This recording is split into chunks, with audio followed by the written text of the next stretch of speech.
ನೆಗೆಟಿವಿಟಿಗೆ ಕಾರಣ ಆಗುತ್ತೆ. ನಮ್ಮ ಔರಾನ ವೀಕ್ ಮಾಡ್ತಾ ಹೋಗುತ್ತೆ, ಎನ್ವೈರನ್ಮೆಂಟ್ ವೀಕ್ ಆಗುತ್ತೆ. ಇದರಿಂದ ಆಚೆ ಬರೋದಕ್ಕೆ ಏನಾದ್ರೂ ಸೊಲ್ಯೂಷನ್ ಇದೆಯಾ ಅಂದ್ರೆ ಸೊಲ್ಯೂಷನ್ ಇದಾವೆ.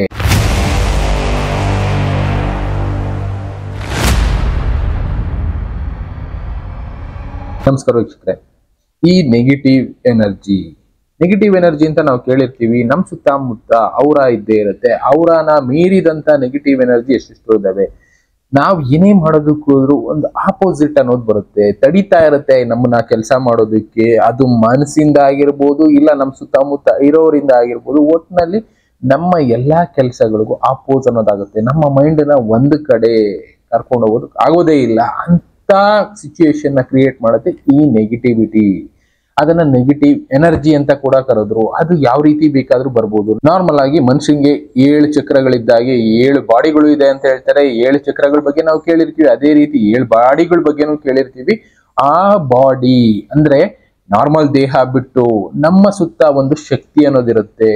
ಆ ಶಕ್ತಿ ಮಹಾನ್ ಜ್ಞಾನಿಗಳಲ್ಲಿ ಕಾಣಿಸ್ಕೊಳ್ಳುತ್ತೆ. ಅಂದ್ರೆ ಒಂದು ಪ್ರಜ್ವಲತೆ ರೂಪದಲ್ಲಿ, ಇಲ್ಲ ಜ್ಯೋತಿ ರೂಪದಲ್ಲಿ, ಏನೋ ಒಂದು ರೂಪದಲ್ಲಿ ಕಾಣಿಸ್ಕೊಳ್ಳುತ್ತೆ. ಆ ಶಕ್ತಿ ಇರೋರ್ಗೆ ಯಾವುದೇ ನೆಗೆಟಿವ್ ಎನರ್ಜಿ ಆಗಿ ಇಂಪ್ಯಾಕ್ಟ್ ಮಾಡೋದಕ್ಕೆ ಆಗೋದಿಲ್ಲ. ಅದಿಲ್ಲದೆ ಇದ್ದವ್ರಿಗೆ, ಪ್ಲಸ್ ನಮ್ಮ ಮನಸ್ಥಿತಿ ಕುಗ್ಗಿದ್ದವ್ರಿಗೆ ನೆಗೆಟಿವ್ ಎನರ್ಜಿ ಅನ್ನೋದು ಬೇಗ ಇಂಪ್ಯಾಕ್ಟ್ ಆಗ್ಬಿಡುತ್ತೆ. ಅದಕ್ಕೆ ಏನ್ ಮಾಡ್ಬೇಕು, ಅದಕ್ಕೆ ಕಾರಣ ಏನು ಅನ್ನೋದನ್ನ ತಿಳ್ಕೊಳ್ತಾ ಹೋಗೋಣ. ಇವತ್ತು ನಾನು ಕೆಲವಷ್ಟು ಜನರ ಹತ್ರ ಮಾತಾಡದೆ, ಅವರು ವಿಡಿಯೋ ಬರೋದಕ್ಕೆ ರೆಡಿ ಇಲ್ಲ. ಅವರ ಉದ್ದೇಶ ಏನು, ವಿಡಿಯೋ ಬಂದ್ವಿ ಅಂದ್ರೆ ದುಡ್ಡು ಮಾಡೋದಕ್ಕೆ ಬಂದಿದ್ದಾರೆ ಅಂತ ಜನ ಅನ್ಕೊಂಡ್ಬಿಡ್ತಾರೆ. ಆ ರೀತಿ ತಪ್ಪು ತಿಳ್ಕೊಳ್ಳೋದೇ ಬೇಡ.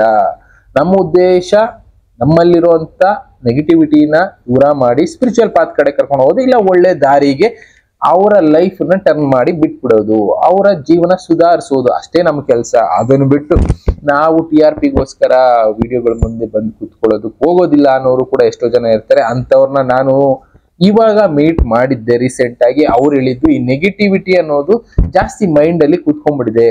ನಮ್ಮ ಮೈಂಡ್ ಅನ್ನ ಅದು ಕಂಟ್ರೋಲ್ ಮಾಡ್ತಾ ಇದೆ. ಅದಕ್ಕೋಸ್ಕರನೇ ಇವತ್ತು ನಾವ್ ಏನೇ ಮಾಡ್ತೀವಿ ಅಂದ್ರೆ ಈಸಿಯೆಸ್ಟ್ ವೇ ಹುಡುಕ್ಬಿಡ್ತೀವಿ, ಫಾಸ್ಟೆಸ್ಟ್ ವೇ ಹುಡುಕ್ಬಿಡ್ತೀವಿ. ನಮ್ಗೆ ಬೇಗ ದುಡ್ಡು ಬಂದ್ಬಿಡ್ಬೇಕು. ಅದು ಯಾವುದೇ ಕೆಟ್ಟ ಕೆಲಸ ಆಗಿರ್ಲಿ, ಇನ್ನೊಂದು ಕೆಲಸ ಆಗಿರ್ಲಿ, ಅದೇ ಒಳ್ಳೆ ರೀತಿನಲ್ಲಿ ನಾವು ದುಡ್ಡು ಮಾಡೋಣ, ಇಲ್ಲ ಒಳ್ಳೆ ಹೆಸರು ಮಾಡೋಣ, ಜನ ಅದ್ರ ಬಗ್ಗೆ ಯೋಚನೆ ಮಾಡ್ತಾ ಇಲ್ಲ. ಜನಕ್ಕೆ ಏನು ಫಾಸ್ಟ್ ಆಗಿ ಆಗ್ಬೇಕು, ಈಸಿಯಾಗಿ ಆಗ್ಬೇಕು. ಅದರಿಂದ ನೆಗೆಟಿವ್ ದಾರಿನ ಜನ ಹಿಡಿತಾರೆ. ಜೊತೆಗೆ ಅವ್ರ ಸುತ್ತ ಅದು ಕವರ್ ಆಗ್ತಾ ಹೋಗುತ್ತೆ. ಸ್ಟಾರ್ಟಿಂಗ್ ಅಲ್ಲಿ ಇಂಪ್ಯಾಕ್ಟ್ ಅನ್ಸದೇ ಇರ್ಬೋದು, ಫ್ಯೂಚರ್ ಅಲ್ಲಿ ಅದರಿಂದ ಇಂಪ್ಯಾಕ್ಟ್ ಆಗುತ್ತೆ ಅಂತಾನೆ ದೊಡ್ಡ ಗುರುಗಳಾದವರು ತಿಳಿಸಿದ್ದು. ಇವತ್ತು ನೆಗೆಟಿವಿಟಿನಲ್ಲಿ ಏನೇನ್ ತಿಳ್ಕೊಬಹುದು ಅಂತ ಹೇಳಿದ್ರೆ, ನಾನು ಮೊದಲೇ ಹೇಳಿದಾಗೆ 7 ಚಕ್ರಗಳ ಜೊತೆ 7 ದೇಹಗಳು ಕೂಡ ನಮ್ಮ ಜೊತೆನಲ್ಲೇ ಇರುತ್ತೆ. ನಮಗ್ ಗೊತ್ತಿಲ್ಲ ಅಷ್ಟೇ. ಅದನ್ನ ನಮ್ಮ ಬಾಡಿ ಸುತ್ತ ಕ್ಲೆನ್ಸಿಂಗ್ ಅಂತಾನೂ ಮಾಡ್ತಾರೆ. ಹಿಂದಿನ ಕಾಲದಲ್ಲಿ ಮಾಡ್ತಾ ಇದ್ರು, ಇವಾಗ ಕೆಲವೊಬ್ರು ಮಾತ್ರ ಮಾಡ್ತಾರೆ. ಇನ್ನ ದುಡ್ಡು ತಗೊಂಡು ಮೋಸ ಮಾಡೋರು ಎಷ್ಟೋ ಜನ ಇದ್ದಾರೆ. ಸ್ವಲ್ಪ ಹುಷಾರಾಗಿರ್ಬೇಕು ಅವ್ರ ಕಡೆಯಿಂದ. ನೆಗೆಟಿವ್ ಬಗ್ಗೆ ಮಾತಾಡೋದಾದ್ರೆ ನಾನು ತೋರಿಸ್ತಾ ಇದೀನಿ ನೋಡಿ, ಬಾಡಿ ಯಾವ ತರ ಇರುತ್ತೆ, ಇನ್ನ ಚಕ್ರಗಳು ಯಾವ ತರ ಇರುತ್ತೆ, ಇನ್ನ ಅದು ಸುತ್ತ ಇರುವಂತ ಬೇರೆ ಬೇರೆ ಬಾಡಿಗಳು. ಇಲ್ಲಿ ಕ್ಯಾಥ್ರಿಕ್ ಬಾಡಿ ಅಂತಾರೆ, celestial body, ethnic body, astral body, mental body, emotional body, ethnic body. ಈ ತರ 7 ಬಾಡಿಗಳನ್ನ ನಾರ್ಮಲ್ ಆಗಿ ಇಲ್ಲೋದ್ರುನು ಅಂದ್ರೆ ಕರೆಕ್ಟ್ ಆಗಿ ಹೇಳ್ಕೊಡೋರು ತಿಳಿಸ್ಕೊಡುವಂತ 7 ಬಾಡಿಗಳು. ಇನ್ನ ನೆಗೆಟಿವ್ ಎನರ್ಜಿ ನಮ್ಮ ಮೈಂಡ್ ಅನ್ನ ಹಾಳು ಮಾಡುತ್ತೆ, ಜೊತೆಗೆ ನಮ್ಮ ದೇಹನ ಹಾಳು ಮಾಡುತ್ತೆ, ಜೊತೆಗೆ ನಮ್ಮ ಲೈಫನ್ನೇ ಹಾಳು ಮಾಡುತ್ತೆ. ಒಟ್ನಲ್ಲಿ ನೆಗೆಟಿವ್ ಎನರ್ಜಿ ಅನ್ನೋದು ನಮ್ಮನ್ನ ಸಾವಿನಂಚಿ ಕರ್ಕೊಂಡು ಹೋಗೋದು ಅಷ್ಟೇ. ಇದಕ್ಕೆ ಕಾರಣಗಳು ಏನೇನು ಅನ್ನೋದಾದ್ರೆ ಸಿಂಪಲ್ ಆಗಿ ಹೇಳ್ತಾರೆ ನೋಡಿ, ದೃಷ್ಟಿ ಅಂತಾನು ಅನ್ಬೋದು, ಇಲ್ಲ ಬೇರೆ ಬೇರೆದೆಲ್ಲ ಇರುತ್ತೆ. ಅದರಲ್ಲಿ ಬೇಸಿಕ್ ಆಗಿ ಹೇಳೋದಾದ್ರೆ ಸ್ಪಿರಿಚುವಲ್ ನೆಗೆಟಿವಿಟಿ ಪಾತಲ್ಲಿ ಮಾತಾಡೋಣ ಅಂದ್ರೆ ಈ ವೀಲ್ಸ್ ಐ ಅಂದ್ರೆ ದೃಷ್ಟಿ ದೋಷ. ಯಾರೋ ಒಬ್ರು ಅಯ್ಯೋ ಚೆನ್ನಾಗ್ ಬದುಕ್ತಾ ಇದ್ದಾನಲ್ಲ, ಅಯ್ಯೋ ಇಷ್ಟೊಂದು ದುಡ್ಡು ಮಾಡ್ಬಿಟ್ನಲ್ಲ, ಹೆಂಗೆಂಗೋ ಖುಷಿಯಾಗಿ ಬದುಕ್ತಾ ಇದ್ದಾನಲ್ಲ ಅಂತ ದೃಷ್ಟಿ ಬೀಳುತ್ತೆ ಅಂತ ಹೇಳ್ತಾರೆ ಗೊತ್ತಾ. ಅದು ಕೂಡ ನೆಗೆಟಿವ್ ಎನರ್ಜಿ. ಅಂದ್ರೆ ಕೆಲವೊಬ್ರು ನೋಡಿ ನಮ್ ಬಗ್ಗೆ ಮಾತಾಡ್ತಾರಲ್ಲ, ಅವ್ರು ಪಾಸಿಟಿವ್ ಆಗೇ ಮಾತಾಡ್ತಾ ಇರ್ಬೋದು, ಆದ್ರೆ ಅಲ್ಲಿ ಒಂದು ಹೊಟ್ಟೆ ಉರ್ಕೊಳ್ಳೋದು ಅಂತ ಹೇಳ್ತಾರಲ್ಲ, ಆ ರೀತಿ ಉರ್ಕೊಳ್ಳೋದ್ರಿಂದ ಕೂಡ ಅವ್ರು ಮಾತಾಡ್ತಾ ಇರೋದ್ರಿಂದ ನೆಗೆಟಿವ್ ಎನರ್ಜೀಸ್ ಅನ್ನೋದು ನಮ್ಮ ಮೇಲೆ ಇಂಪ್ಯಾಕ್ಟ್ ಆಗುತ್ತೆ. ಇನ್ನ ಬ್ಲಾಕ್ ಮ್ಯಾಜಿಕ್, ಅಯ್ಯೋ ಬಾಳ ಆಗೋಗ್ಲಿ, ಒಬ್ಬನಿಗೆ ಕೆಟ್ಟದಾಗ್ಲಿ ಅಂತ ಈಗ್ಲೂ ಕೂಡ ಅಂತದ್ದೆಲ್ಲ ನಡೆಯುತ್ತೆ. ಅದರಿಂದ ಕೂಡ ನೆಗೆಟಿವ್ ಎನರ್ಜೀಸ್ ನಮ್ ಸುತ್ತ ಬರುತ್ತೆ. ಇನ್ನ ಸ್ಪಿರಿಟ್ಸ್, ಎಷ್ಟೋ ಆತ್ಮಗಳಿಗೆ ಮುಕ್ತಿ ಅನ್ನೋ ಸಿಕ್ಕಿರೋದಿಲ್ಲ, ಆ ಆತ್ಮಗಳು ಕೂಡ ನಮ್ ಸುತ್ತಿದ್ರೆ ಈ ನೆಗೆಟಿವ್ ಎನರ್ಜಿ ಬರುತ್ತೆ. ಇನ್ನ ಪ್ಲಾನೆಟರಿ ಮೋಷನ್ ಅಂತ ಕರೀತಾರೆ. ಅಂದ್ರೆ ಗ್ರಹಗಳು, ಈಗ ಗ್ರಹಣ ಟೈಮ್ ಆಗಿರ್ಬೋದು, ಇಲ್ಲ ಶುಕ್ರ ಗ್ರಹ ಒಂದು ಪೊಸಿಷನ್ ಬಂದಾಗ, ಇಲ್ಲ ಶನಿ ಗ್ರಹ ಇನ್ನೊಂದು ಪೊಸಿಷನ್ ಬಂದಾಗ, ಆ ಪೊಸಿಷನ್ ಗಳಿಂದ ಆ ಟೈಮ್ ಅಲ್ಲಿ ಭೂಮಿಗೆ ಆ ನೆರಳು ಯಾವಾಗ ಬೀಳುತ್ತೋ, ಸೂರ್ಯನಿಂದ ಪಾಸ್ ಆದಂತ ಆ ನೆರಳುಗಳಿಂದ ಕೂಡ ನೆಗೆಟಿವ್ ಎನರ್ಜಿ ಅನ್ನೋದು, ನೆಗೆಟಿವ್ ಥಾಟ್ಸ್ ಅನ್ನೋದು ಮೈಂಡ್ ಅಲ್ಲಿ ಬಂದ್ಬಿಡುತ್ತೆ. ಇನ್ನ ಈ ತರದ್ದು ಇಷ್ಟೋ ಇದಾವೆ. ಪ್ಲಸ್ ನಮ್ಮ ಪಾಸ್ಟ್ ಇವೆಂಟ್ಸ್ಗಳು ನಮ್ಮನ್ನ ಕಾಡ್ತಾ ಇರುತ್ತೆ. ಏನೋ ತಪ್ಪು ಮಾಡಿರ್ತೀವಲ್ಲ, ಆ ನೆಗೆಟಿವಿಟಿ ಅನ್ನೋದು ನಮ್ಮಲ್ಲಿ ಅದು ನಮ್ಮನ್ನ ಕಾಡ್ತಾ ಕಾಡ್ತಾ ಓವರ್ ಆಲ್ ಆಗಿ ಈ ಎಲ್ಲದ್ರಿಂದ ಕೂಡ ನಾವು ನೆಗೆಟಿವ್ ಪಾತ್ ಕಡೆಗೆ ಓದಕ್ ಶುರು ಮಾಡ್ಬಿಡ್ತೀವಿ. ಪ್ಲಸ್ ಇದರಿಂದ ನಮ್ಮ ಪರ್ಸನಲ್ ಲೈಫ್ ಕೂಡ ಇಂಪ್ಯಾಕ್ಟ್ ಆಗುತ್ತೆ. ಅದರಲ್ಲಿ ಅಡಿಕ್ಷನ್ಗೆ ಹೋಗ್ತೀವಿ, ಆಲ್ಕೋಹಾಲ್ ಅದು ಇದು ಅಡಿಕ್ಷನ್ ಮಾಡ್ಕೊಂಡ್ಬಿಡ್ತೀವಿ. ಇನ್ನ ನಮಗೆ ಲೇಜಿನೆಸ್, ಸೋಂಬೇರಿತನ ಬಂದ್ಬಿಡುತ್ತೆ. ದೇಹದ ಬಗ್ಗೆ ಅಷ್ಟೊಂದು ತಲೆ ಕೆಡಿಸ್ಕೊಳ್ಳಲ್ಲ, ಡಿಸಿಪ್ಲಿನ್ ಅನ್ನೋದಿರೋದಿಲ್ಲ. ಇಷ್ಟೋ ಹೊತ್ತು ಮೊಬೈಲ್ ನೋಡ್ಕೊಂಡು ಟೈಮ್ ಪಾಸ್ ಮಾಡ್ಕೊಂಡೆ ಇದ್ಬಿಡ್ತೀವಿ. ಆಚೆ ಹೋಗಿ ನೇಚರ್ ಅಲ್ಲಿ ಇರೋದಕ್ಕೆ ಹೋಗೋದಿಲ್ಲ, ನಿದ್ದೆ ಬರೋದಿಲ್ಲ. ಇಂಥದ್ದೆಲ್ಲ ನಮಗ್ ಕಾಡ್ತಾ ಇರತ್ತೆ. ಬೇರೆ ಕಾರಣಗಳಿಂದನೂ ಇರ್ಬೋದು. ಎಕ್ಸಾಂಪಲ್, ನಮ್ಮ ಬ್ರೇಕಪ್ಸ್. ಕೆಲವೊಬ್ರು ಲವ್ ಮಾಡಿರ್ತಾರೆ, ಲವ್ ಬ್ರೇಕಪ್ ಆಯ್ತು, ಅದರಿಂದನೇ ನಾನು ಟೋಟಲಿ ಡಿಪ್ರೆಷನ್ಗೆ ಹೋಗ್ಬಿಟ್ಟೆ. ಇಲ್ಲ, ನಾನು ಓವರ್ ಸ್ಟ್ರೆಸ್ ಆಯ್ತು, ಕೆಲಸ ಮಾಡಿ ಮಾಡಿ ಸಾಕಾಗೋಯ್ತು, ಡಿಪ್ರೆಷನ್ಗೆ ಹೋಗ್ಬಿಟ್ಟೆ. ಇನ್ನ ನಮಗ್ ಗೊತ್ತಿರೋರು, ತುಂಬಾ ಕ್ಲೋಸ್ ಆಗಿರೋರು ಯಾರೋ ಸತ್ತೋಗ್ಬಿಟ್ಟು ಅಟ್ಯಾಚ್ಮೆಂಟ್ ಇಟ್ಕೊಂಡಿದ್ದೆ, ಡಿಪ್ರೆಷನ್ಗೆ ಹೋಗ್ಬಿಟ್ಟೆ. ಅಲ್ಲೆಲ್ಲ ನೆಗೆಟಿವಿಟಿ ಈಸಿಯಾಗಿ ನಮ್ಮನ್ನ ಅಕ್ವೈರ್ ಮಾಡ್ಕೊಳ್ತಾ ಹೋಗುತ್ತೆ. ಫೈನಾನ್ಷಿಯಲ್ ಪ್ರಾಬ್ಲಮ್ ಬಂತು, ಆಗ್ಲೂ ಕೂಡ ನಾನು ನೆಗೆಟಿವಿಟಿಗೆ ಹೋಗ್ಬಿಟ್ಟೆ. ಅಯ್ಯೋ, ದುಡ್ಡು ಸಂಪಾದನೆ ಮಾಡೋದಕ್ಕೆ ಆಗ್ತಾ ಇಲ್ಲ, ಅವ್ರು ಖುಷಿಯಾಗಿ ಬದುಕ್ತಾ ಇದಾರೆ, ಬೇರೆ ಬೇರೆಯವ್ರು ಎಷ್ಟೆಷ್ಟೋ ದುಡ್ಡು ಮಾಡ್ತಾ ಇದಾರೆ, ನಾನು ಏನು ಮಾಡ್ತಾ ಇಲ್ವಲ್ಲ ಅನ್ನೋ ಒಂದು ಥಾಟ್ಸ್ ನಮ್ಮನ್ನ ನೆಗೆಟಿವಿಟಿ ಕರ್ಕೊಂಡು ಹೋಗುತ್ತೆ. ಇನ್ನ ಫ್ಯಾಮಿಲಿನಲ್ಲಿ ಜಗಳ, ಅಪ್ಪ ಅಮ್ಮ ಜಗಳ, ಮಕ್ಕಳ ಜೊತೆ ತೊಂದರೆ, ಹೆಂಡತಿ ಜೊತೆ ಜಗಳ, ಓವರ್ ಆಲ್ ಆಗಿ ಫ್ಯಾಮಿಲಿ ಕಾನ್ಫ್ಲಿಕ್ಟ್ಸ್, ಈ ಮೊದಲೇ ಹೇಳಿದಾಗೆ ವರ್ಕ್ ಪ್ಲೇಸ್ ಸ್ಟ್ರೆಸ್, ಇದೆಲ್ಲದ್ರಿಂದ ಕೂಡ ನಮ್ಮ ಸುತ್ತ ನೆಗೆಟಿವಿಟಿ ಲೇಯರ್ ಅನ್ನೋದು ಫಾರ್ಮ್ ಆಗ್ತಾ ಹೋಗುತ್ತೆ. ನಾನು ಮೊದಲೇ ತೋರಿಸ್ದೆ, 7 ಬಾಡಿಗಳು ನಮ್ಮ ಸುತ್ತ ಇರುತ್ತೆ. ಅದು ಬಂದು ನಮ್ಗೆ ಎನರ್ಜಿ ಅನ್ನೋದು ಕೊಡುತ್ತೆ. ಅದೇ ಇದೆಲ್ಲ ಈಗ ಏನೇನ್ ಹೇಳಿದೆ, ಈ ವರ್ಕ್ ಸ್ಟ್ರೆಸ್, ಫ್ಯಾಮಿಲಿ ಕಾನ್ಫ್ಲಿಕ್ಟ್ ಅಂದ್ರೆ ಮನೆ ಜಗಳಗಳು, ಅದು ಇದು, ಕೆಲಸದ ಒತ್ತಡ, ಜೊತೆಗೆ ಬ್ರೇಕಪ್ಸ್, ಗೊತ್ತಿರೋರು ಇಲ್ಲ ತುಂಬಾ ಪ್ರೀತಿಯಿಂದ ಸಾಕಿರೋ ನಾಯಿ, ಏನೋ ಒಂದು, ಇದೆಲ್ಲ ಕಳ್ಕೊಂಡಾಗ ಅಟ್ಯಾಚ್ಮೆಂಟ್ಗಳಿಂದ ನಮ್ಮ ಸುತ್ತ ಒಂದು ನೆಗೆಟಿವ್ ಪೊರೆ ಅನ್ನೋದು ಬಿಲ್ಡ್ ಆಗ್ತಾ ಹೋಗುತ್ತೆ. ಅದು ನಮ್ಮನ್ನ ಡಿಪ್ರೆಷನ್ ಕರ್ಕೊಂಡು ಹೋಗುತ್ತೆ, ಇನ್ನೊಂದು ಕರ್ಕೊಂಡು ಹೋಗುತ್ತೆ, ಕೊನೆಗೆ ಸಾವಿನ ದವಡೆ ಕರ್ಕೊಂಡು ಹೋಗಿ ನಿಲ್ಸುತ್ತೆ. ಇನ್ನು ಅದನ್ನ ಬಿಟ್ಟು ನಾನು ಮೊದಲು ಹೇಳಿದಾಗೆ ದೃಷ್ಟಿ ಆಗ್ಬೋದು, ಇಲ್ಲ ಬ್ಲಾಕ್ ಮ್ಯಾಜಿಕ್, ಇಂಥದ್ದು ಕೂಡ ನಮ್ಮನ್ನ ನೆಗೆಟಿವಿಟಿ ಕರ್ಕೊಂಡು ಹೋಗುತ್ತೆ. ಈಗ ಭೂಮಿ ಮೇಲೆ ಇರುವಂತ ಜನಸಂಖ್ಯೆನಲ್ಲಿ ಅರೌಂಡ್ ಒಂದು 60 to 65% ನೆಗೆಟಿವ್ ಪಾತ್ ಅಲ್ಲಿ ಆಲ್ರೆಡಿ ಹೋಗ್ತಾ ಇದ್ದಾರೆ. ಇನ್ನು ಉಳಿದಿರೋರು ಒಂದು 5% ಮಾತ್ರ ಪಾಸಿಟಿವ್ ಪಾತ್ ಅಲ್ಲಿ ಇದ್ದಾರೆ. ಅವರ ಸ್ಟ್ರಾಂಗ್ ಆಗಿದೆ. ಇನ್ನ ಉಳಿದಿರುವಂತ ಅರೌಂಡ್ 30% ಇನ್ನ ಯಾವ ಪಾತ್ ಹೋಗ್ಬೇಕು ಅಂತ ಚೂಸ್ ಮಾಡೋದ್ರಲ್ಲೇ ಕನ್ಫ್ಯೂಷನ್ ಅಲ್ಲಿ ಇದ್ದಾರೆ. ಬಟ್ ನೆಗೆಟಿವ್ ಪಾತ್ ಅನ್ನೋದು ಅವ್ರನ್ನ ಕೈ ಬೀಸಿ ಕರಿತಾ ಇದೆ. ಸ್ವಲ್ಪ ಯೋಚನೆ ಮಾಡ್ಲಿಲ್ಲ ಅಂದ್ರೆ ಆಟೋಮೆಟಿಕಲಿ ಎಲ್ಲರೂ ಕೂಡ ನೆಗೆಟಿವ್ ಪಾತ್ಗೆ ಹೊರಟೋಗ್ತಾರೆ. ಅದೇ ಈಗ ಆಗ್ತಾ ಇರೋದು. ಇನ್ನ ಕೆಲವೊಂದರಿಂದ ನೆಗೆಟಿವಿಟಿ ಬರುತ್ತೆ ಅಂತಾನೆ ಹೇಳಿದ್ರು. ನಾನು ಕೆಲವೊಂದನ್ನ ಪಾಯಿಂಟ್ಸ್ ನೋಟ್ ಮಾಡ್ಕೊಂಡಿರ್ತೀವಿ.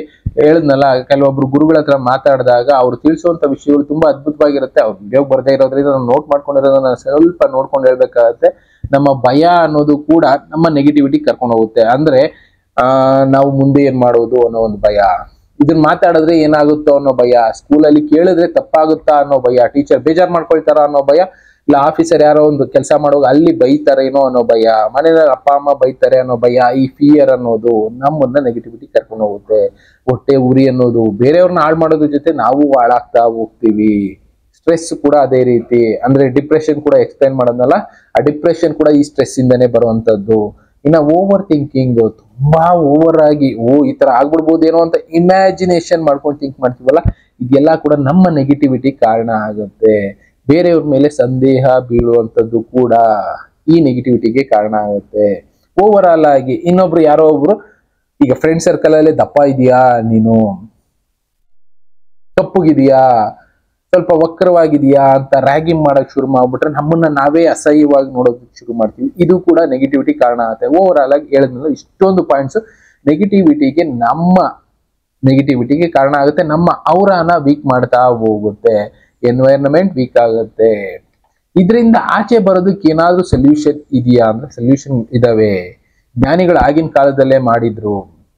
ಫಸ್ಟ್ ನಮ್ಮ ಮೈಂಡ್ ನ ಕಂಟ್ರೋಲ್ ಮಾಡ್ಕೊಳ್ಳೋದು ಕಲ್ತ್ಕೋಬೇಕು. ಯಾರು ಏನಾದ್ರೂ ಅಂದ್ಕೊಳ್ಳಿ, ಅದರಿಂದ ಯಾವುದೇ ರೀತಿ ತೊಂದರೆ ಅನ್ನೋದು ನಮಗ್ ಬರೋದಿಲ್ಲ ಅನ್ಬಹುದು. ಆದ್ರೆ ನಾವು ಸ್ಟ್ರಾಂಗ್ ಆಗಿದ್ರೆ, ನಮ್ಮ ಔರಾ ಸ್ಟ್ರಾಂಗ್ ಆಗಿದ್ರೆ, ನಮ್ ಸುತ್ತ ಇರುವಂತ ಎನರ್ಜಿ ಪಾಸಿಟಿವಿಟಿ ಜಾಸ್ತಿ ಇದ್ರೆ ಆ ನೆಗೆಟಿವಿಟಿ ಆಟೋಮೆಟಿಕಲಿ ದೂರ ಹೋಗ್ಬಿಡುತ್ತೆ. ಅಂತದಕ್ಕೆ ಪ್ರಯತ್ನ ಮಾಡಿದ್ರೆ ಸಾಕು. ಅದನ್ನ ಬಿಟ್ಟು ಅವರಂದ್ರು ಇವ್ರಂದ್ರು ನಾನು ಹಿಂಗೆ ಯೋಚನೆ ಮಾಡ್ತಾ ಇದ್ರೆ ಆ ನೆಗೆಟಿವಿಟಿ ನಮ್ಮನ್ನ ಕವರ್ ಮಾಡ್ತಾ ಹೋಗುತ್ತೆ. ಬೇರೆ ಕೆಟ್ಟದಕ್ಕೆ ಪ್ರಚೋದನೆಯನ್ನು ಈಸಿಯಾಗಿ ಮಾಡ್ಬಿಡುತ್ತೆ. ಅದೇ ಈಗ ಆಗ್ತಾ ಇರೋದು ಸ್ಟೂಡೆಂಟ್ಸ್ ಗಳ ಮೈಂಡ್ ಅಲ್ಲಿ. ಇನ್ನ ಈಸಿಯಾಗಿ ನಾನು ಹೇಳಿದ್ನಲ್ಲ, ಫಾಸ್ಟೆಸ್ಟ್ ವೇ ನಲ್ಲಿ ದುಡ್ಡು ಮಾಡ್ಬೇಕು, ಈಸಿಯಾಗಿ ದುಡ್ಡು ಮಾಡಬೇಕು, ಈಸಿಯಾಗಿ ಬದುಕಬೇಕು, ಲಕ್ಸುರಿ ಲೈಫ್ ಬೇಕು ಅನ್ನೋದ್ರಿಂದನೇ ಎಲ್ಲ ನೆಗೆಟಿವ್ ದಾರಿಗಳನ್ನ ಚೂಸ್ ಮಾಡ್ತಾ ಇದ್ದಾರೆ. ನೀವು ಟ್ರೋಲ್ಸ್ ಗಳಾಗ್ಬೋದು, ಇದನ್ನೆಲ್ಲ ನೋಡಿರ್ತೀರಾ, ಎಷ್ಟೆಷ್ಟೋ ಇನ್ಸ್ಟಾಗ್ರಾಮ್ ವಿಡಿಯೋಸ್ ಗಳೆಲ್ಲ, ಎಲ್ಲರೂ ಎಷ್ಟೋ ಜನ ಹುಡುಗಿರು ನೆಗೆಟಿವ್ ದಾರಿ ಯಾಕೆ ಹಿಡಿತಾರೆ ಅಂದ್ರೆ ಈಸಿಯೆಸ್ಟ್ ವೇ, ದುಡ್ಡು ಬರುತ್ತೆ, ಲೈಫ್ ಖುಷಿಯಾಗಿ ಲೀಡ್ ಮಾಡ್ಬೋದು. ಬಟ್ ಅದು ಒಂದಲ್ಲ ಒಂದು ದಿನ ಅವರನ್ನೇ ಕಿತ್ಕೊಂಡು ತಿನ್ಬಿಡುತ್ತೆ. ಅದನ್ನ ಯೋಚನೆ ಮಾಡಿ ಅರ್ಥ ಮಾಡ್ಕೊಳ್ಳಿ. ಇನ್ನ ನಾವು ನೆಗೆಟಿವಿಟಿನ ಕ್ಲೀನ್ ಮಾಡ್ಕೊಳ್ಳೋದು ಹೇಗೆ? ದೃಷ್ಟಿ ದೋಷ ಅನ್ನೋದಾದ್ರೆ ಅದಕ್ಕೆ ಕ್ಲೀನ್ ಮಾಡೋದಕ್ಕೆ ಕೆಲವಷ್ಟು ಕ್ಲೆನ್ಸಿಂಗ್ ಅಂತ ಮಾಡ್ತಾರೆ. ಕರೆಕ್ಟ್ ಆಗಿರೋರ ಹತ್ರ ಹೋದ್ರೆ ತುಂಬಾ ಒಂದು 500ರಿಂದ 1000 ರೂಪಾಯಲ್ಲಿ ಮುಗಿಸ್ಬಿಡ್ತಾರೆ.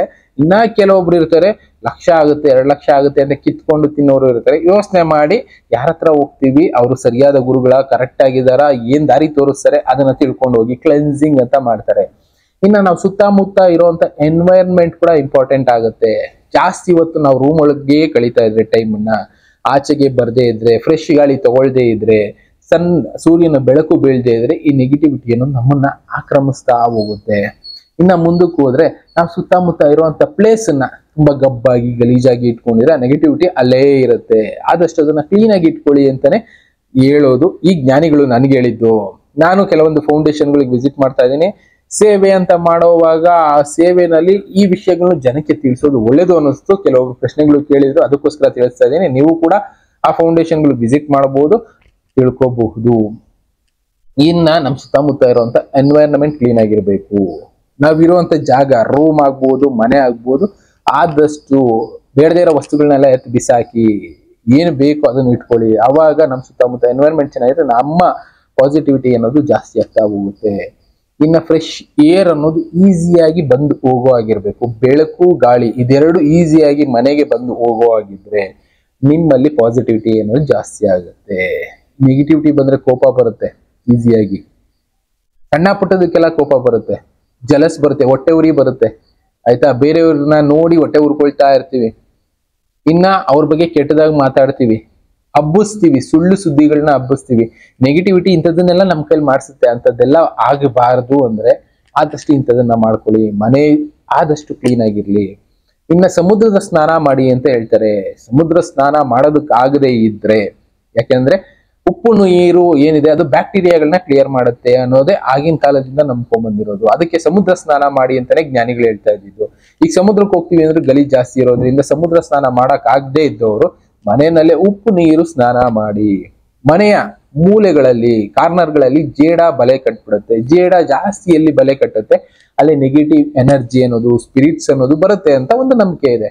ಅದರಿಂದ ಕೂಡ ನಮ್ಮ ಮನಸ್ಸು ಶಾಂತಿನ ಕಳ್ಕೊಳ್ಳುತ್ತೆ. ಜೇಡ ಜಾಸ್ತಿ ಬಲೆ ಕಟ್ಟಿದ್ರೆ ಅಂಥದ್ದು ಆಗಬಾರ್ದು ಅಂದಾಗ ಮನೆಯ ಕಾರ್ನರ್ಗಳಲ್ಲಿ ಉಪ್ಪನ್ನ ಇಡಿ ಅಂತ ಹೇಳ್ತಾರೆ. ಇದು ಕೂಡ ಒಂದು ಸೈಂಟಿಫಿಕಲಿ ಇರುವಂತದ್ದೇ. ಜೊತೆಗೆ ಮನೆಯಲ್ಲಿ ಅಟ್ಲೀಸ್ಟ್ ದಿನಕ್ಕೆ ಒಂದು ಸಲನಾದ್ರೂ ಧೂಪ ಹಾಕಿ ಅಂತ ಹೇಳ್ತಾರೆ. ಅಂದ್ರೆ ಹೊಗೆ ಹಿಡ್ಕೊಂಡ್ ಓಡಾಡಿ, ಸಣ್ಣ ಪುಟ್ಟ ಸಣ್ಣ ಸಣ್ಣ ಹುಳಗಳಿರುತ್ತೆ, ಆ ಹುಳಗಳೆಲ್ಲ ಈ ಹೊಗೆ ಮನೆಯಿಂದ ಆಚೆ ಹೊರಟೋಗ್ಬಿಡುತ್ತೆ. ಅದಕ್ಕೋಸ್ಕರನೇ ಆದಷ್ಟು ಮನೆಯಲ್ಲಿ ಸಾಂಬ್ರಾಣಿ ಹೊಗೆ ಆಗ್ಬೋದು, ಇಲ್ಲ ಧೂಪ ಆಗ್ಬೋದು, ಇಲ್ಲ ಗಂಧದ ಕಡ್ಡಿ ಹಚ್ಚಿಡೋದಾಗಿರ್ಬೋದು, ಇಂಥದ್ದನ್ನ ಆದಷ್ಟು ಮನೆಯಲ್ಲಿ ಮಾಡಿ. ಇದರಿಂದ ಕೂಡ ನೆಗೆಟಿವಿಟಿ ಅನ್ನೋದು, ನಮ್ಮ ಸುತ್ತಮುತ್ತ ಇರೋ ನೆಗೆಟಿವಿಟಿ, ಮನೆಯಲ್ಲಿರುವಂತ ನೆಗೆಟಿವಿಟಿ ದೂರ ಆಗ್ತಾ ಹೋಗುತ್ತೆ. ಇನ್ನ ಶಾಂತವಾಗಿರೋದಕ್ಕೆ ಅಂದ್ರೆ ಮನಸ್ಸು ಶಾಂತವಾಗಿರೋದಕ್ಕೆ ಮೆಡಿಟೇಷನ್ ಮಾಡಿ ಅಂತ ಕೂಡ ಹೇಳ್ತಾರೆ. ಮೆಡಿಟೇಷನ್ ಮಾಡೋದ್ರಿಂದ ಕೂಡ ನಮ್ಮ ನೆಗೆಟಿವಿಟಿ ನಮ್ಮಿಂದ ದೂರ ಹೋಗುತ್ತೆ. ಇನ್ನ ಮುಂದಕ್ಕೆ ಹೋಗೋದಾದ್ರೆ ಜಪ ಮಾಡಿ, ಯಾವ್ದಾದ್ರು ಮಂತ್ರದ ಜಪ ಮಾಡಿ, ಇಲ್ಲ ಹಾಡುಗಳನ್ನ ಕೇಳಿ. ಇನ್ನ ಮೇಜರ್ ಆಗಿ ಹೇಳ್ಬೇಕು ಅಂದ್ರೆ ಹೋಮ್ ಮಂತ್ರ ಜಪಿಸಿದ್ರೆ ಸಾಕು, ಎಲ್ಲದಕ್ಕೂ ಸ್ವಲ್ಪ ಸೊಲ್ಯೂಷನ್ ಅನ್ನೋದು ಸಿಗುತ್ತೆ. ಇನ್ನ ಮಹಾ ಮೃತ್ಯುಂಜಯ ಮಂತ್ರ ಅಂತಾರೆ, ಗಾಯತ್ರಿ ಮಂತ್ರ, ಹನುಮಾನ್ ಚಾಲೀಸ್, ಈ ತರದ್ದೆಲ್ಲ ಜಪಿಸ್ಬೋದು. ಕಷ್ಟ ಜಪಿಸೋದಕ್ಕೆ ಅನ್ನೋರು ಜಸ್ಟ್ ಯೂಟ್ಯೂಬ್ ಇದೆ, ಬೇರೆ ಬೇರೆದೆಲ್ಲ ಇರೋದ್ರಿಂದ ಹಾಕೊಂಡು ಕೇಳಿದ್ರು ಸಾಕು, ನಮ್ಮ ನೆಗೆಟಿವಿಟಿ ಅನ್ನೋದು ದೂರ ಹೋಗುತ್ತೆ. ಮನೆಯಲ್ಲಿ ಆದಷ್ಟು ಬ್ರೈಟ್ ಲೈಟ್ಗಳನ್ನ ಹಾಕೊಳ್ಳಿ. ವೈಟ್ ಲೈಟ್ಸು ಇಲ್ಲ ಗೋಲ್ಡ್ ಕಲರ್ ಲೈಟ್ಸು ಇಂಥದ್ದನ್ನ ಬಳಸಿ. ಡಾರ್ಕ್ ಲೈಟ್ಸ್, ಬ್ಲೂ ಲೈಟ್ಸ್ ಆಗ್ಬೋದು, ರೆಡ್ ಲೈಟ್ಸ್ ಆಗ್ಬೋದು, ಇಂಥದ್ದೆಲ್ಲ ಇರೋ ಕಡೆ ಸ್ವಲ್ಪ ಮೈಂಡ್ ಅನ್ನೋದು ಡಿಸ್ಟರ್ಬ್ ಆಗುತ್ತೆ, ನೆಗೆಟಿವಿಟಿ ಕರ್ಕೊಂಡು ಹೋಗುತ್ತೆ. ಇದರಿಂದ ಹೊರಗಡೆ ಬರೋ ಪ್ರಯತ್ನ ಮಾಡಿ. ಮನೆ ಬಾಗಿಲಿನ ಹತ್ರ ಇಲ್ಲ ಸುತ್ತಮುತ್ತ ಜಾಗ ಇದ್ರೆ ತುಳಸಿ ಗಿಡ ಆಗಿರ್ಬೋದು, ಇಲ್ಲ ಮನಿ ಪ್ಲಾಂಟ್ ಆಗಿರ್ಬೋದು, ಇನ್ನ ಬೇರೆ ಬೇರೆದು ನೀಮ್ ಪ್ಲಾಂಟ್, ಈ ತರದನ್ನೆಲ್ಲ ಹಾಕೊಳ್ಳೋದ್ರಿಂದ ಮನೆಗೆ ಶುದ್ಧವಾದ ಗಾಳಿ ಬರುತ್ತೆ. ಪ್ಲಸ್ ನಮ್ಮ ಮನೆ ಸುತ್ತ ವಾತಾವರಣನೂ ಚೆನ್ನಾಗಿರುತ್ತೆ. ಅಂತದನ್ನ ಮಾಡ್ಕೊಳ್ಳಿ, ನೆಗೆಟಿವಿಟಿ ದೂರ ಹೋಗುತ್ತೆ ಅಂತಾನೆ ಇವರು ತಿಳಿಸಿದ್ದು. ಇನ್ನ ಆದಷ್ಟು ಬೇರೆಯವ್ರನ್ನ ನೋಡಿ ಹೊಟ್ಟೆ ಉರ್ಕೊಳ್ಳೋದನ್ನ ಕಡಿಮೆ ಮಾಡಿ. ನಿಮ್ಮ ಖುಷಿನ ನೀವು ಫೀಲ್ ಮಾಡಿ. ನೀವು ನಿಮ್ಮ ಮೇಲ್ಗಡೆ ಇರೋರ್ನ ನೋಡಿ ಹೊಟ್ಟೆ ಉರ್ಕೊಂಡು ಬದುಕೋದಕ್ಕಿಂತ ನಿಮ್ಮ ಕೆಳಗಡೆ ಇರೋರ್ನ ನೋಡಿ ಅವ್ರಿಗಿಂತ ನಾನು ಖುಷಿಯಾಗಿದ್ದೀನಲ್ಲ, ನೆಮ್ಮದಿಯಾಗಿದ್ದೀನಲ್ಲ ಅಂತ ಅನ್ಕೊಂಡ್ರೆ ಸಾಕು, ನಮ್ಮ ಪಾಸಿಟಿವಿಟಿ ಅನ್ನೋದು ಬರ್ತಾ ಹೋಗುತ್ತೆ.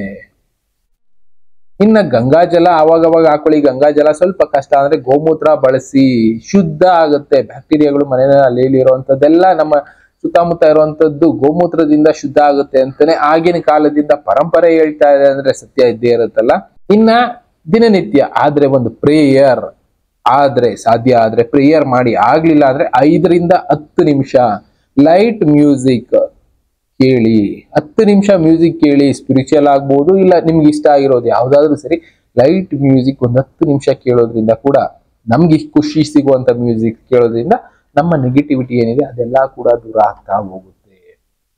ಇನ್ನ ವಾಕಿಂಗ್, ಯೋಗ ಇದೆಲ್ಲ ಮಾಮೂಲಿ ಬೇರೆ ಬೇರೆ ಆಶ್ರಮಗಳಲ್ಲಿ ಅಲ್ಲಿ ಇಲ್ಲಿ ಹೇಳ್ಕೊಟ್ಟಿರ್ತಾರೆ. ಅದನ್ನೆಲ್ಲ ಮಾಡೋದ್ರಿಂದ ಕೂಡ, ಅಂದ್ರೆ ನಮ್ಮ ಮೈಂಡ್ ಅನ್ನ ಬೇರೆ ವಿಷಯಗಳ ಕಡೆ ಡೈವರ್ಟ್ ಮಾಡೋದ್ರಿಂದ ನಮ್ಮ ನೆಗೆಟಿವಿಟಿ ಅನ್ನೋ ದೂರ ಆಗುತ್ತೆ. ಓವರ್ ಆಲ್ ಆಗಿ ನೆಗೆಟಿವಿಟಿ ಅನ್ನೋದು ಭೂಮಿನ ಆವರಿಸ್ತಾ ಇದೆ. ಹೇಳಿದೆ ಮೊದಲೇ, 60% ಜನ ಆಲ್ರೆಡಿ ನೆಗೆಟಿವ್ ಥಾಟ್ಸ್ ಅಲ್ಲಿ ಬದುಕ್ತಾ ಇದ್ದೀವಿ. ಇನ್ನೊಂದು 5% ಪಾಸಿಟಿವ್ ಥಾಟ್ಸ್ ಅಲ್ಲಿ ಇದ್ದಾರೆ. ಇನ್ 30% ನ ನೆಗೆಟಿವಿಟಿ ಬಾ ಅಂತ ಕರೀತಾ ಇದೆ. ಅದರಿಂದ ನಾವು ಸ್ವಲ್ಪ ದೂರ ಹೋಗ್ಬೇಕು ಅಂದ್ರೆ ಆದಷ್ಟು ಇದನ್ನ ಮಾಡಿದ್ರೆ, ನಾನು ಹೇಳಿದ್ನಲ್ಲ ಇಷ್ಟು ಪಾಯಿಂಟ್ಸ್ ಹೇಳಿದೀವಿ, ಇಷ್ಟು ಪಾಯಿಂಟ್ಸ್ ನ ಮಾಡ್ಕೊಂಡ್ರೆ ಸಾಕು, ನೆಗೆಟಿವ್ ಥಾಟ್ಸ್ ನಮ್ಮಿಂದ ಸ್ವಲ್ಪ ದೂರ ಹೋಗುತ್ತೆ. ಇಲ್ಲಾಂದ್ರೆ ನೆಗೆಟಿವ್ ಥಾಟ್ಸ್ ಬಾ ಬಾ ಅಂತ ಕರಿತಾ ಇರುತ್ತೆ. ನಾವು ನೆಗೆಟಿವ್ ಥಾಟ್ಸ್ ಹೋಗಿ ನಮ್ಮ ಲೈಫ್ ನ ನಾವೇ ಹಾಳು ಮಾಡ್ಕೊಳ್ತೀವಿ, ನಮ್ಮ ಖುಷಿಗಳನ್ನ ಕಳ್ಕೊಳ್ತೀವಿ. ಮುಂದೆ ಆಮೇಲೆ ಯೋಚನೆ ಮಾಡ್ತೀವಿ, ಅಯ್ಯೋ ಈ ತರ ಆಗೋಯ್ತಲ್ಲ ಅಂತ. ಅದಕ್ಕಿಂತ ಮುಂಚೆ ಸ್ವಲ್ಪ ಈಗಲೇ ಹುಷಾರಾಗೋಣ, ನೆಗೆಟಿವ್ ಥಾಟ್ಸ್ ಇಂದ ಸ್ವಲ್ಪ ಆಚೆ ಬರೋಣ. ಇರುವಂತ ಟೈಮ್ ನಲ್ಲಿ ಏನ್ ಖುಷಿ ಇದೆ ಅದನ್ನ ಅನುಭವಿಸೋಣ, ಬೇರೆಯವ್ರಿಗೂ ಅದನ್ನ ಅನುಭವ ಕೊಡೋಣ ಅಷ್ಟೇ. ಈ ತರದ ವಿಷಯಗಳು ಕೇಳಿರ್ತಾರೆ ಕೆಲವೊಬ್ರು ಪ್ರಶ್ನೆಗಳನ್ನ, ಅವುಗಳಿಗೆ ಉತ್ತರ ಕೊಡೋ ಕೆಲಸ ಮಾಡ್ತೀನಿ. ನಮ್ಮ ಕೈಲಿ ಆಗೋ ಮಟ್ಟಿಗೆ ನಾವು ತಿಳ್ಕೊಂಡು ನಿಮ್ಗೆ ಉತ್ತರ ತಿಳಿಸ್ತಾ ಇರ್ತೀವಿ. ಇದರಲ್ಲಿ ಏನಾದ್ರು ಸ್ವಲ್ಪ ವೇರಿಯೇಷನ್ ಇದ್ರೆ ಅಡ್ಜಸ್ಟ್ ಮಾಡ್ಕೊಳ್ಳಿ. ಏನಾದ್ರೆ ನಾವು ಬೇರೆಯವರಿಂದ ತಿಳ್ಕೊಂಡು ನಿಮಗೆ ತಿಳಿಸೋದ್ರಿಂದ ಇನ್ನು ಬೇರೆ ಬೇರೆ ವಿಷಯಗಳ ಜೊತೆ ನಾನು ಮತ್ತೆ ಸಿಗ್ತೀನಿ. Thank you, good bye.